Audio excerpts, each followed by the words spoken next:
He went from mastering pastries to elevating Mexican cuisine. This week on The Dish, acclaimed chef Alex Stupak, known for his 4 Empion restaurants in New York City, is now embarking on a new upscale venture, putting his spin on seafood.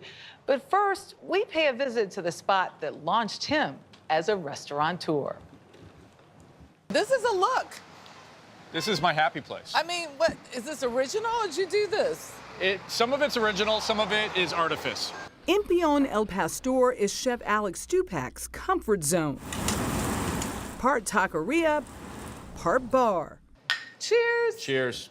But it didn't always look like this. We had this shiny new space, and it didn't feel like what was here before. He says it cried out 1990s East Village. I went on Craigslist, and I put out an ad, and I said, look, if you were a graffiti artist who used to hang out in this corner from 1998 to 2002, I want to meet you.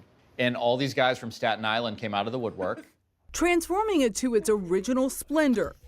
Today, margaritas and tacos rule the night. You want one of those? Yeah.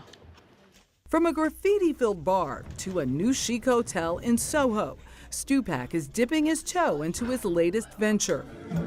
The Otter and Sloan's Bar and Lounge at the Manor Hotel. Well, this is a lovely place. Thank you. We want it to be your new favorite neighborhood restaurant. I'm kind of defining it as a vibe. To me, a neighborhood restaurant is one where you're comfortable to go there as a single diner and order the same thing every time, and that feels good. The Otter offers a taste of his native Massachusetts. I got to inject some of my upbringing into this because it's seafood. I grew up with clam chowder, and I grew up with New England lobster rolls. Stupak is the grandson of a professional chef. I didn't get to meet my grandfather. He passed away at a pretty young age, but my father would talk about him all the time. His dad taught him how to cook. Every Sunday, we would watch cooking shows. You know, you'd watch Jacques Pepin and Julia Child, Emeril Lagasse, and we would cook those things together. And that's how me and my dad bonded. I didn't grow up with sports. No, we cooked. And on this day, I got a taste of his latest creations, an assortment of delicacies from his youth, with a few twists. What a table. A little taste of home. This is the spread.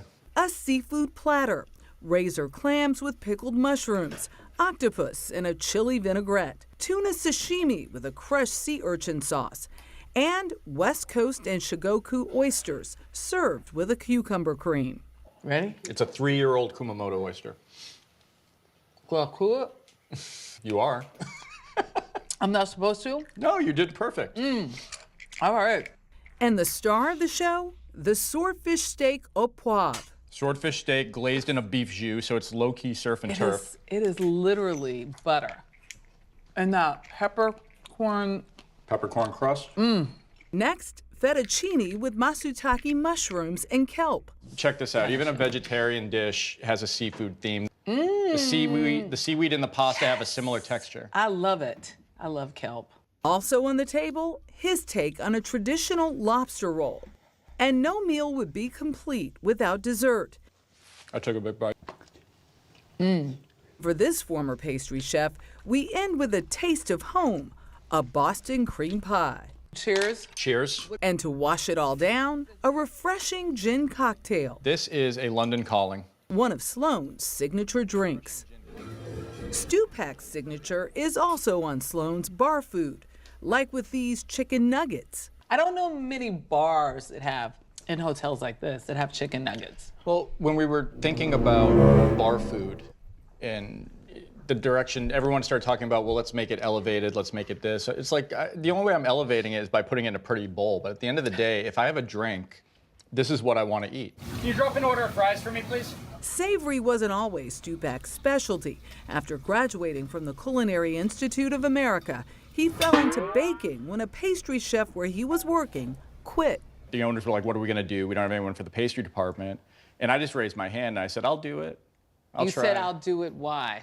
For the wrong reasons, to be honest with you, but it worked out. Reason number one,